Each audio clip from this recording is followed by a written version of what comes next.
Hello all of you, अस्सलाम वालेकुम, welcome back to the same platform begin then. और आज से हम दोबारा से कंटिन्यू कर रहे हैं अपने फिज़िक्स की उस सीक्वेंस को जहां पर हमने लास्ट टॉपिक इख्तिताम किया था। आज उसी टॉपिक से जुड़े एक इम्पॉर्टेंट टॉपिक पर बात करूंगा।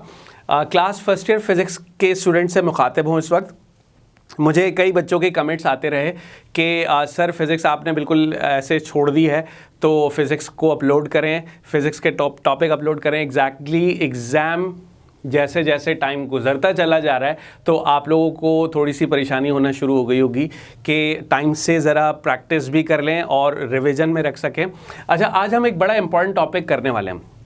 लास्ट जो वीडियो थी उस पर थोड़ी सी बात कर लूँ। मैंने स्पीड और जो है ना, आई थिंक स्पीड और वेलोसिटी में डिफरेंस बताया था, राइट। तो उसके बाद टाइप्स ऑफ वेलोसिटी का टॉपिक बनता है, लेकिन मैं इस वक्त पहले उन टॉपिक पे फोकस कर रहा हूँ जो कि हर साल हमेशा से पास पेपर्स में उन टॉपिक से रिलेटेड क्वेश्चन शामिल होते रहे हैं। उसी तरह का एक टॉपिक हमारे सामने मौजूद है, motion of bodies connected by a string. ठीक है, इसको एक और नाम भी दिया जाता है, that is tension in the string. ठीक है, अब यहां पर इसके दो केसेस होते हैं। ठीक है, हम केस नंबर 1 करेंगे आज की इस वीडियो में। सबसे पहले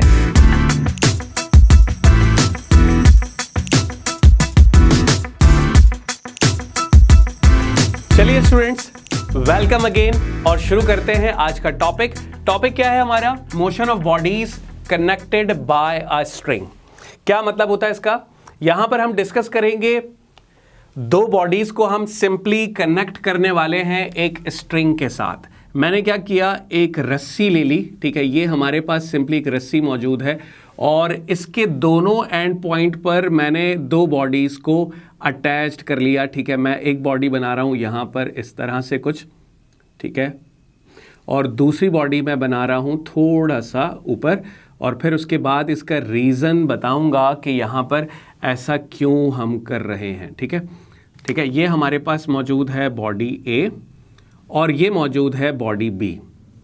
बॉडी ए का मैं मास कंसिडर कर रहा हूं m1 और बॉडी बी का मैं मास कंसिडर कर रहा हूं m2। ठीक है, तो ये हमारे पास सिंपली दो बॉडीज के डिफरेंट मासेस हो गए। क्या लग रहा है यहाँ पर? क्या हवा में इसी तरह से कोई भी रस्सी ऐसे हैंग कर सकती है? नहीं। तो इसका मतलब क्या हुआ कि हम ज़रूर इस रस्सी को किसी सपोर्ट से पास करवा रहे होंगे। तो यहाँ पर हम क्या करते हैं, एक पुली ले ली। पुली क्या होती है? पुली आपके पास एक व्हील शेप का एक जो है एक जैसे व्हील होता है ना, ठीक है, और इस व्हील को मैं एक फ्रेम के साथ फ्रॉम द सेंटर यहां इस पॉइंट से अटैच कर दूंगा, फिक्स कर दूंगा। अब इस पुली से जो है ये स्ट्रिंग पास हो रही है, तो इसका मतलब ये हुआ कि ये पार्ट हमें नहीं दिख रहा होगा, तो हम इसे हटा देते हैं। ये हमारे पास सिंपल ऊपर मौजूद एक फ्रेम है, उस फ्रेम को एग्जैक्टली किसी पोजीशन पर फिक्स कर दिया हमने और इस फ्रेम के साथ हमने एक पुली को अटैच कर दिया। तो ये पूरा एक पुली कहलाता है। ठीक है, पुली क्या होती है? पुली एक सिंपल मशीन है जो हम किसी भी हैवी ऑब्जेक्ट्स बॉडीज को पुल करने के लिए यूज कर रहे होते हैं। ठीक है, ठीक है, मेरी डायग्राम ऐसा इतनी अच्छी नहीं है, लेकिन कोशिश करता हूं कि सही बना सकूं। ये तो मैंने यहाँ पर प्रॉपर एक व्हील की शक्ल बना दी है ताकि वाकई आपको इस बात का जो है वो इस चीज़ को इमेजिन कर सको सही से। ठीक है, तो हमारे पास यहाँ पर सिंपली एक पुली, मैं यहाँ पर लिख देता हूँ ताकि आप लोगों को कंफ्यूजन ना हो कि हमने क्या किया। एक पुली ले ली और इस पुली से हमने एक स्ट्रिंग पास की है और इस स्ट्रिंग के दोनों एंड पॉइंट्स पर दो बॉडीज़ को मैंने क्या कर लिया, अटैच कर लिया। तो देखकर क्या लग रहा है कि क्या ये दोनों बॉडीज़ का मास बराबर होगा? नहीं होगा।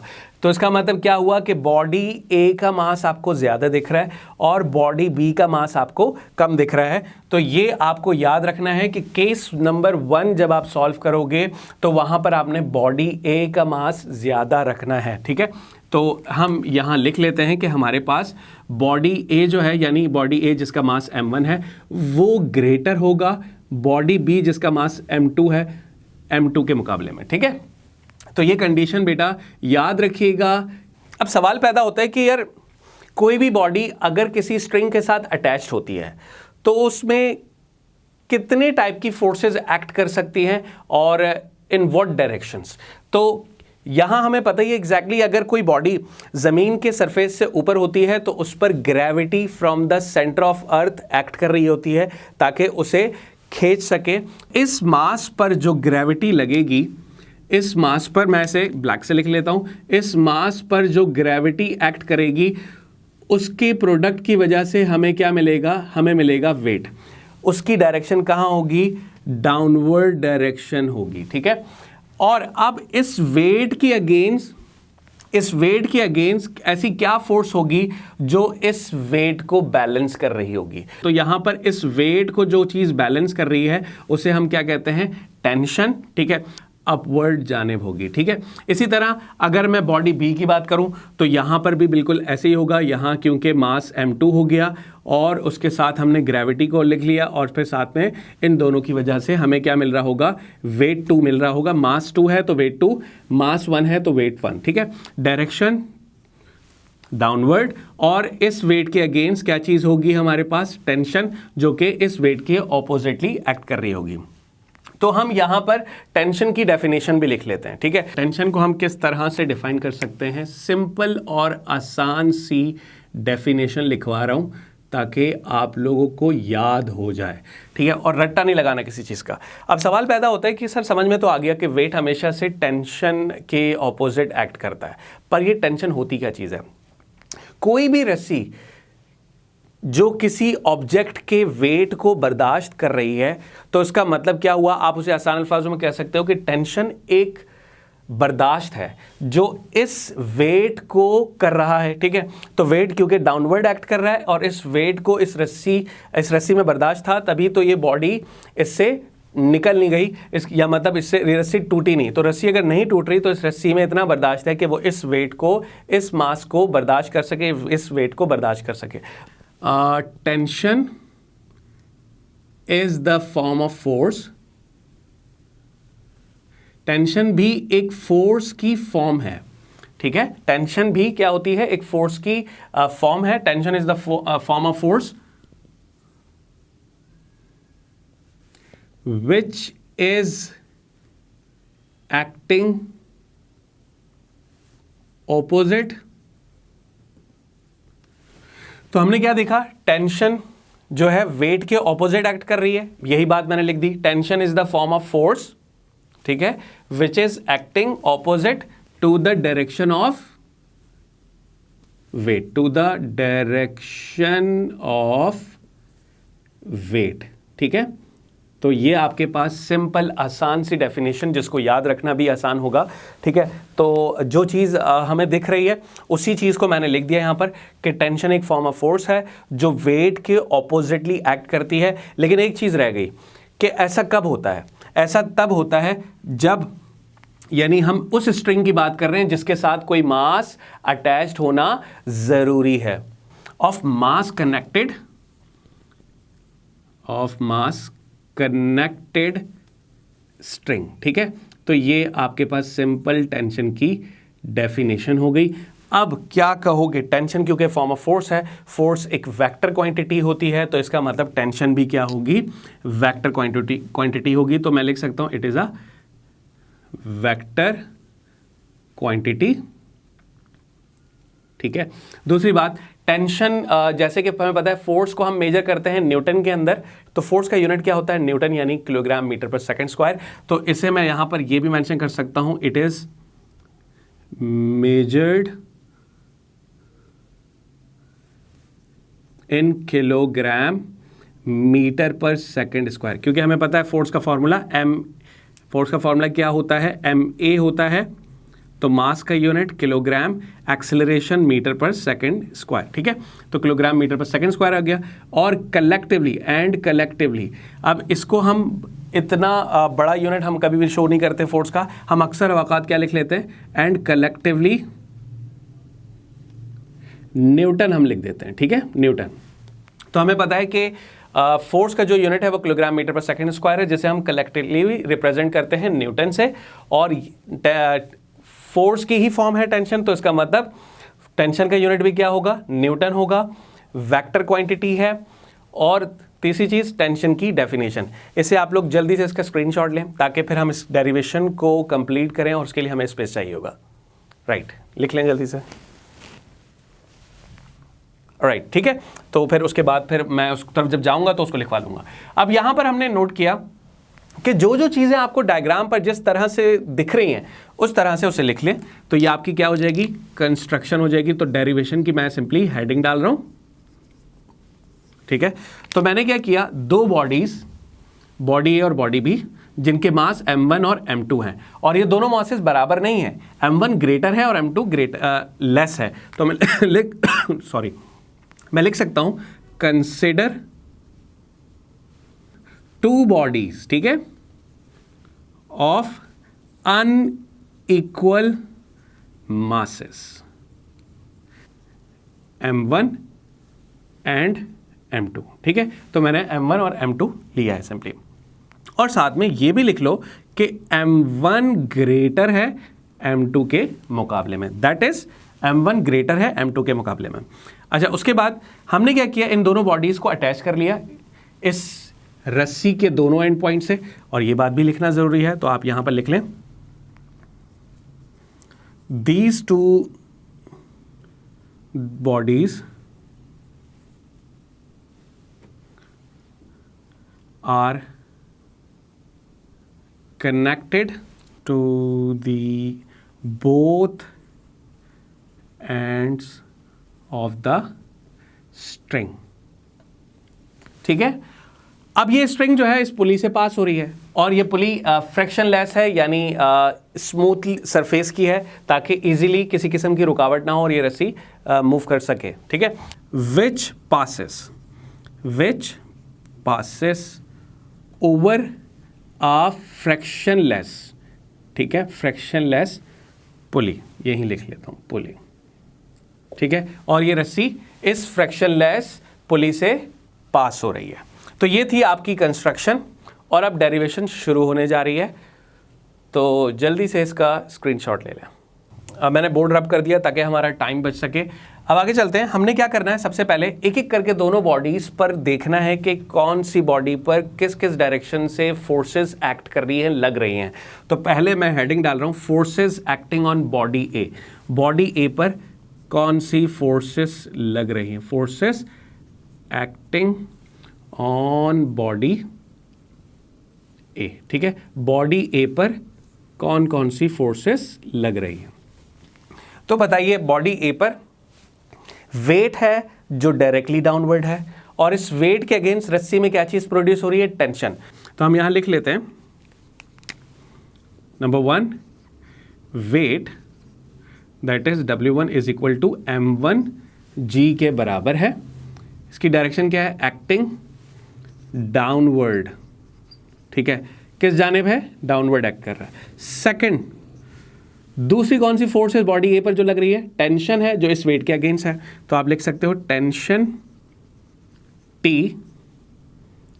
इज एक्टिंग, इसकी डायरेक्शन किस जानिब है ये बात बताना जरूरी है, इज एक्टिंग अपवर्ड। चलिए, हमने इस बात को डिस्कस कर लिया, बॉडी ए पर कितनी फोर्सेस एक्ट कर रही हैं।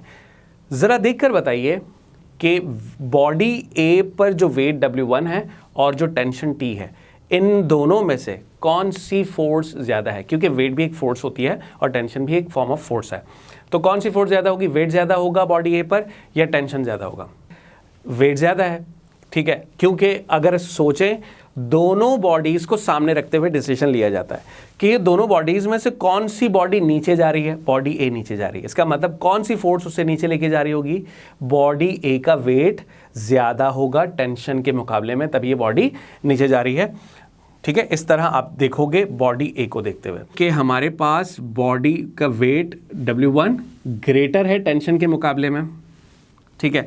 अब जो चीज़ ग्रेटर होती है हम उसमें से क्या करते हैं, माइनस करते हैं। तो टेंशन इस तरफ आके क्या हो जाएगा, माइनस हो जाएगा, और क्या बचेगा, नेट फोर्स बचेगी।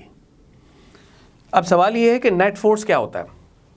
वेट भी एक फोर्स है, टेंशन भी एक फोर्स है, तो दोनों बराबर नहीं है, वेट ग्रेटर है टेंशन के मुकाबले में। तो इसका मतलब लेट्स टेक एन एग्जांपल कि अगर हमारे पास वेट है 4 न्यूटन, ठीक है, वेट हमारे पास कितना है 4 न्यूटन, और टेंशन है हमारे पास 3 न्यूटन। तो तो हम ये लिख रहे हैं कि 4 इज ग्रेटर देन 3, तो 4 में से जब मैं 3 इधर लाके माइनस करूंगा तो क्या बचेगा, 1 न्यूटन। तो इसका मतलब कुछ ना कुछ रिजल्ट बचेगा, तो इसे हम कहते हैं नेट। ठीक है, बचने वाली अमाउंट कितना ज्यादा है, वेट टेंशन से कितना ज्यादा है, वो कहलाएगा नेट फोर्स। ठीक है, तो आप क्या करोगे, अब हमें पता है according to the Newton second law of motion, Newton second law के तहत हमें मिला था फोर्स का फॉर्मूला जो बराबर है F is equal to ma के। तो हम क्या करेंगे, न्यूटन फोर्स, नेट फोर्स की जगह मैंने लिख दिया F, और यहां बॉडी मास है m1, बॉडी A की बात हो रही है तो आप इसे F1 का नाम दे दो। ठीक है, tension as it is, weight 1 as it is. अब उसके बाद हम क्या करेंगे, F1 की जगह मास 1 है जिसकी वजह से F1 हो गया, तो मैं लिख सकता हूं F1 की जगह पर m1a, tension as it is रहेगा, और वेट की जगह पर क्या लिखा जा सकता है, m1g, तो मैंने लिख दिया m1g। तो ये है आपके पास सिंपल बॉडी ए को लेकर हमने डिस्कस किया कि बॉडी ए पर कितनी फोर्सेस लग रही हैं, और उसके अकॉर्डिंग एक इक्वेशन मैंने बना दी, इसको मैं नाम दे रहा हूं इक्वेशन 1 का। ठीक है, अच्छा, अब इसी तरह हमने बॉडी बी की बात करनी होगी, और बॉडी बी पर हम देखेंगे कि कितनी फोर्सेस एक्ट कर रही हैं। तो मैं हेडिंग डाल देता हूं यहां पर बॉडी बी। ठीक है, तो forces acting on body B. तो अब यहां पर सिंपल हेडिंग आ जाएगी forces acting on body B. ठीक है, forces acting on body B. तो अब हम बात करेंगे कि बॉडी बी पर किस किस डायरेक्शन से कितनी फोर्सेस लग रही हैं। तो क्या ख्याल है, बॉडी बी पर भी बिल्कुल ऐसे ही है। बॉडी बी पर जो वेट है उसकी डायरेक्शन डाउनवर्ड है, बॉडी बी पर जो वेट है उसकी डायरेक्शन डाउनवर्ड है, और m2g होगा एग्जैक्टली m2 पर जो ग्रेविटी एक्ट करेगी उसकी वजह से वेट आएगा जिसकी डायरेक्शन डाउनवर्ड होगी। तो हम यहां लिख लेते हैं कि पहली यहां पर जो फोर्स है वो क्या है, वेट है, weight that is W2 is equal to m2g acting downward. किस जानिब डायरेक्शन है इसकी, नीचे की तरफ डाउनवर्ड। ठीक है, सेकंड, इस वेट के अगेंस्ट क्या चीज है, टेंशन है। तो हमारे पास सेकंड फोर्स कौन सी है, tension, that is T is acting, इसकी डायरेक्शन क्या है, एक्टिंग अपवर्ड। ठीक है, tension T is acting upward opposite to the direction of weight. अब सवाल पैदा होता है कि सर बॉडी A जो है जिसका मास m1 था उसकी वजह से जो वेट 1 आया, इसी तरह बॉडी B जिसका मास m2 था उसकी वजह से वेट 2 आ गया। तो यहाँ पर हमने m1 की वजह से W1 का नाम दिया, m2 की वजह से W2 का नाम दिया। ठीक है, तो हमने टेंशन को T1 और टेंशन यहाँ पर T2 क्यों नहीं ली। याद रखिएगा बेटा, एक ही स्ट्रिंग है, ठीक है ना, तो याद रखो जब एक ही स्ट्रिंग है जिसके साथ दोनों बॉडीज उसके एंड पॉइंट्स पर अटैच हो रही हैं, तो जो रस्सी का बर्दाश्त है, चाहे आप रस्सी को यहाँ से पकड़ के खींचो, चाहे आप रस्सी को यहाँ से पकड़ के खींचो, चाहे आप रस्सी को सेंटर से खींचो, रस्सी की जो स्ट्रेंथ है, उसका जो बर्दाश्त है वो एक जैसा ही है। बस यहाँ पर ये याद रखो, जब एक ही रस्सी इस्तेमाल हो रही है, दोनों बॉडीज़ जिसके एंड पॉइंट पर अटैच हैं, तो दोनों तरफ चाहे किसी भी आप उसकी तरफ लो तो उसके पे जो प्रोड्यूस होने वाला टेंशन होगा वेट के अगेंस्ट, वो हमेशा से क्या रहेगा, सेम रहेगा। सेम और कांस्टेंट होने की वजह से मैंने इसको T1 और T2 का नाम नहीं दिया, एक जैसा ही है। तो अब यहाँ पर गौर करें कि यहाँ क्या हो रहा है, वेट 1 ग्रेटर है या टेंशन ग्रेटर है बॉडी बी पर, क्या लगता है। दोनों डायग्राम को देखते हुए डिसीजन लेना। दोनों बॉडीज को जब देखेंगे आप तो आपको आइडिया होगा कि m2 ऊपर जा रही है, इसका मतलब ये हुआ कि बॉडी बी का जो मास m2 है वो लेस है m1 के मुकाबले में, टेंशन ग्रेटर है बॉडी बी के वेट के मुकाबले में। क्लियर। अब हम क्या करेंगे, टेंशन में से हमेशा ग्रेटर वैल्यू में से माइनस होता है, तो वेट यहां पर आके क्या हो जाएगा, माइनस हो जाएगा। और हमें पता है कि अगर टेंशन ज़्यादा है तो कितना ज़्यादा है, तो कुछ ना कुछ नेट रिजल्ट बचेगा। तो मैं लिख रहा हूं नेट फोर्स हमें मिलेगा वेट W2 किसके बराबर है, m2g के। तो मैं यहां पर क्या लिखूंगा, m2g नेट फोर्स जो कि F2 हो जाएगी, और फोर्स m2a के बराबर हो गई, m2g as it is, tension as it is. तो ये आपके पास आ गई इक्वेशन 2। ठीक है, ये आपके पास हो जाएगी इक्वेशन 2। अब इन दोनों इक्वेशंस का यूज करके हमने करना होता है, हमसे पूछा जाता है कि भाई ऑब्जेक्ट तो आपके पास इसी तरह आता है, when both the bodies connected by the string, connected by the end of the string and passes over a fractionless pulley, then find the tension and acceleration of both the bodies. अब यहाँ पर हमें tension और acceleration के relation, उनके relevant formulas को drive करना है, तो हम इन दोनों इक्वेशंस की मदद से ड्राइव करेंगे। अब बहुत ईजी है, कई बच्चों को याद रख, बहुत सारे स्टूडेंट यहाँ पर याद कर रहे होते हैं कि हम जब टेंशन निकालने के लिए जाते हैं तो उसके लिए हम इक्वेशंस को ऐड करते हैं, और फिर एक्सेलरेशन निकालने के लिए जाते हैं तो हम ऐसा करते हैं। तो ये डिसीजन आप किस तरह लो, हमेशा याद रखो। पहले मैं हेडिंग डाल रहा हूँ सिंपली, उसके बाद समझाता हूँ कि मैंने लिख दिया सबसे पहले हम निकाल रहे हैं फॉर एक्सेलरेशन, ठीक है। पहले हम एक्सेलरेशन का रिलेशन निकाल रहे हैं, ठीक है। अब हमारे पास एक्सेलरेशन कैसे आएगी, तो एक्सेलरेशन निकालने के लिए आप दोनों इक्वेशंस पर ज़रा गौर करें। जब आपको एक्सेलरेशन निकालनी है तो आपको टेंशन को ख़त्म करना है। दोनों इक्वेशन में टेंशन के साइन देखें, यहाँ टेंशन माइनस में दिख रहा है आपको, यहाँ टेंशन आपको प्लस में। देखिए वो वाली टेंशन नहीं है जो हम और आप लेते हैं अपनी नॉर्मल लाइफ के अंदर, तो ये टेक्निकल फोर्स है जो कि किसी भी मास कनेक्टेड बॉडीज़ के अंदर अटैच होती है। ओके, तो यहाँ पर आपको टेंशन जो है वो माइनस में दिख रहा है और यहाँ पर टेंशन आपको प्लस में दिख रहा है। जब जो चीज़ हमें कैंसिल करनी हो, जैसे हमने दोनों जगह से टेंशन को ख़त्म करना है क्योंकि हमें एक्सेलरेशन निकालनी है, तो टेंशन को ख़त्म करने के लिए अगर दोनों के साइन ऑपोजिट हैं तो आप ऐड कर दो, तो दोनों ऑटोमेटिकली कैंसिल हो जाए। दोनों इक्वेशंस को ऐड करना है ताकि माइनस टी और प्लस टी आपस में कैंसिल आउट हो सके। तो मैं लिख रहा हूँ एडिंग इक्वेशन 1 and 2, ठीक है। वी गैट, उसके बाद लिख दीजिए वी गैट, हमें क्या मिलेगा, तो क्या रिजल्ट मिलेगा। इक्वेशन 1 को इक्वेशन 2 में ऐड करना है, तो इन सीक्वेंस लिखें। इक्वेशन 1 को आप पहले लिख दें। इक्वेशन 1 आपके पास क्या लिखी हुई है, m1g माइनस टी, ठीक है। m1g minus T is equal to m1a, और इक्वेशन 2 हमारे पास क्या मौजूद है, tension minus m2g is equal to m2a। तो प्लस का टेंशन और माइनस का टेंशन क्या हो जाएगा, कैंसिल हो जाएगा। तो यहाँ ऊपर आपके पास क्या बचेगा, m1g, और यहाँ पर क्या बचेगा, माइनस m2g, और यहाँ पर हमारे पास m1a ये रहा, और फिर प्लस कर देंगे हम m2a को, ठीक है।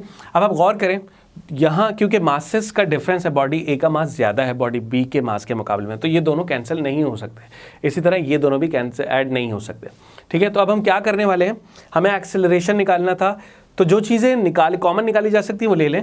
यहाँ पर हम ग्रेविटी दोनों तरफ कांस्टेंट है, तो m1 माइनस m2, और ग्रेविटी मैंने दोनों तरफ से बाहर निकाल ली, कॉमन ले ली। और यहाँ से भी आप एक्सेलरेशन निकाल लें, m1 प्लस m2 मैंने a को बाहर निकाल लिया। तो अगर मुझे एक्सेलरेशन को अलग करना है, क्योंकि एक्सेलरेशन के फॉर्मूले को हम ड्राइव कर रहे हैं, तो एक्सेलरेशन को अलग करने के लिए इसके साथ मौजूद जो भी मल्टीप्लाई हो रहा है उसको दूसरी तरफ ले जाके हम क्या करेंगे, डिवाइड कर देंगे। तो कर देते हैं, कोई इशू नहीं है। ये पूरा पार्ट जो कि यहाँ मल्टीप्लाई हो रहा है एक्सेलरेशन के साथ, वो दूसरी तरफ आके क्या हो जाएगा, डिवाइड हो जाएगा। तो हम यहाँ डिवाइड कर देते हैं m1 प्लस m2, ठीक है। तो ये आपके पास एक्सेलरेशन का फॉर्मूला आ गया। अब राइट साइड लेफ्ट के बराबर होती है, तो आप इसे ऐसे भी लिख सकते हो, फाइनली और करके, ठीक है। तो एक्सेलरेशन आपके पास क्या आ गई, m1 minus m2 into G divided by m1 plus m2, ठीक है।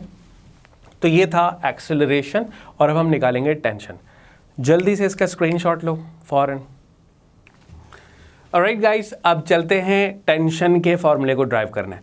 तो कोई मुश्किल नहीं है, बहुत आसान है। एक्सेलरेशन के लिए हमने क्या किया था, टेंशन को ख़त्म किया था दोनों इक्वेशन को ऐड करवा के। यहाँ पर हमें अगर टेंशन का फॉर्मूला ड्राइव करना है तो मुझे एक्सेलरेशन ख़त्म करनी होगी। कैसे करूँगा, दोनों इक्वेशंस को मैं कर देता हूँ डिवाइड। तो पहले मैं हेडिंग डाल रहा हूँ सिंपली फॉर टेंशन, ठीक है। हम टेंशन का फॉर्मूला ड्राइव कर रहे हैं और सिंपली दोनों इक्वेशंस को करा देते हैं डिवाइडिंग इक्वेशन 1 and 2, ठीक है। इक्वेशन 1 और इक्वेशन 2 को करा देते हैं divide. Equation 1 as it is उतार रहा हूँ, m1g minus T is equal to m1a, तो m1g minus T is equal to m1a, ठीक है। अब इक्वेशन 2 को इक्वेशन 1 के नीचे डिवाइड करना है, तो जो लेफ्ट साइड पर है उसको लेफ्ट के नीचे, यानी मैं इसे यहां डिवाइड करूंगा टेंशन माइनस M2G, ठीक है। और फिर ये राइट साइड को राइट साइड पर, तो ये आपके पास M2A। तो अब इक्वेशन 1 ऊपर, इक्वेशन 2 नीचे डिवाइड हो रही है, कैंसिल कर ले।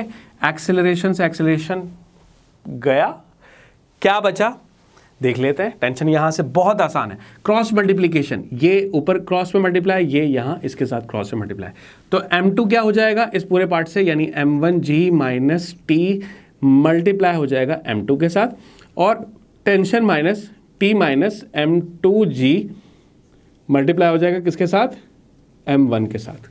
करा देते हैं मल्टीप्लाई। मल्टीप्लाई कैसे होगा, इसके साथ भी और इसके साथ भी, ठीक है, दोनों के साथ। तो M2 अगर इससे मल्टीप्लाई होगा तो M1 और M2 मल्टीप्लाई हुआ M2G। मैंने थोड़ा सा अरेंज कर लिया, M1 पहले लिखा, M2 लिखा और फिर G लिख दिया। फिर इसी तरह M2 जब टेंशन से मल्टीप्लाई होगा तो M2T, ठीक है, क्लियर। अब उसके बाद आपने क्या करना है, ये M1 भी मल्टीप्लाई करें तो M1T, और ये M1 इस M2G से भी मल्टीप्लाई करें तो M1 M2G। अच्छा, अब क्या करना है, देखिए टेंशन निकालना था हमें, तो टेंशन को एक ही तरफ एक अलहदा कर दें, अकेला कर दें, बाकी रिमेनिंग सारी चीज़ें दूसरी तरफ ले जाएं। टेंशन कहाँ पर प्लस में दिख रहा है, यहाँ प्लस में दिख रहा है ना, तो टेंशन को हम यहीं पर रखते हैं, M1T यहीं पर रहा, ये मैं ले जाऊंगा उस तरफ दूसरी साइड पर, तो ये उधर जाके क्या हो जाएगा प्लस M2T, और ये क्योंकि यहां माइनस हो रहा है तो इस तरफ आके इसके साथ क्या हो जाएगा प्लस, तो ये इधर आके M1 M2G प्लस हो गया, ठीक है, क्लियर। क्या हुआ देखो, M1 M2G as it is, ये उधर जाके क्या हो गया, ये उधर जाके क्या हो गया प्लस हो गया। अच्छा हुआ जरा नोट डाउन कर लिया इसको कि ये उधर जाके प्लस हो गया, और ये इस तरफ माइनस हो रहा था तो ये इस तरफ आके क्या हो गया प्लस हो गया। तो इस पर देखो गौर करो, ये एरोहेड इस तरफ दिख रहा है तो यानी ये इधर आया, और ये उस तरफ दिख रहा है तो ये उधर चला गया, ठीक है। अच्छा, अब जरा सॉल्व करें, M1 M2G, M1 M2G, x plus x क्या होता है 2x, तो ये क्या हो जाएगा 2M1 M2G। इस तरफ दोनों तरफ टेंशन मौजूद है तो टेंशन कॉमन ले लो, टेंशन अगर कॉमन लोगे तो क्या होगा M1 प्लस M2, और टेंशन मैंने बाहर निकाल लिया, कॉमन ले लिया। टेंशन को अलहदा कर देते हैं क्योंकि वही निकालना था, तो टेंशन को मैंने यहीं पर छोड़ दिया, और ये M1 प्लस M2 टेंशन के साथ मल्टीप्लाई हो रहा है तो दूसरी तरफ जाके क्या हो जाएगा डिवाइड हो जाएगा, तो 2M1 M2G के नीचे डिवाइड हो जाएगा M1 प्लस M2। तो ये आ गया आपके पास टेंशन का फॉर्मूला। अब लेफ्ट और राइट दोनों बराबर होते हैं, तो और करके जैसे हमने एक्सेलरेशन के लिए किया था, इसमें हम ऐसे लिख देते हैं कि 2M1 M2G divided by M1 plus M2, ठीक है। तो ये था हमारे पास केस नंबर 1, और बहुत इंपॉर्टेंट है, ठीक है। एग्जाम में ये सवाल थोड़ा सा घुमा फिरा के भी देते हैं। वो कहते हैं कि दो बॉडीज जो आपने ली हुई है ना M1 और M2 के नाम से, अगर बॉडी ए को, अगर देखो मैं यहां लिख रहा हूं बॉडी ए को, अगर बॉडी ए को जिसका मास M1 है, उसको मैं सपोज करूं M1 को ले लूं कैपिटल M, ठीक है, और बॉडी बी जिसका मास है, बॉडी बी जिसका मास है M2, उसे मैं ले लूं स्मॉल m, तो क्या ख्याल है, ये डेरिवेशन कर सकते हैं आप? हाँ कर सकते हैं, क्या मसला है, कुछ भी नहीं, जहां M1 है वहां कैपिटल M रखिएगा, जहां M2 है वहां स्मॉल m रखिएगा, और फिर इसी अंदाज में सॉल्व करेंगे आप। सॉल्व करने पे फाइनल रिजल्ट जहां जहां पर आपको M1 दिख रहा है वहां पर कैपिटल M आता चला जाएगा, और जहां पर आपको M2 दिख रहा है वहां पर स्मॉल m आता चला जाएगा।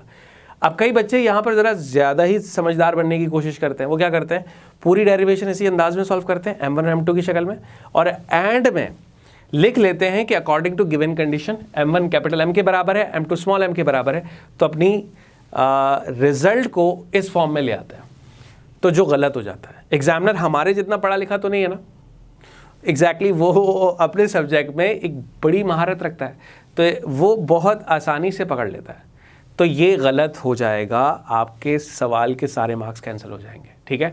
तो इसलिए इस बात को याद रखिएगा, अगर क्वेश्चन इस तरह से आता है पेपर में कि M1 की जगह कैपिटल M रख लिया जाए और M2 की जगह स्मॉल m लिया जाए, या इनको बदल भी सकते हैं, M1 को स्मॉल m ले लो, M2 को कैपिटल M ले लो, कुछ भी करते रहें, पर आपने इसी अंदाज में बॉडी ए को ज़्यादा ही रखना है, बॉडी ए का मास ज़्यादा ही रखना है, और इस अंदाज में आप सॉल्व करोगे, ठीक है। तो इसमें कंफ्यूज मत होइएगा। ऑलराइट गाइस, चलिए हम अपने सेशन को, हमने इस टॉपिक को यहीं पर ख़त्म करते हैं, और उम्मीद है कि आप लोगों को समझ में आएगा। इसका एक दफ़ा स्क्रीनशॉट ले लो जल्दी से, ठीक है, ताकि इसे अपने पास रजिस्टर में उतार सको।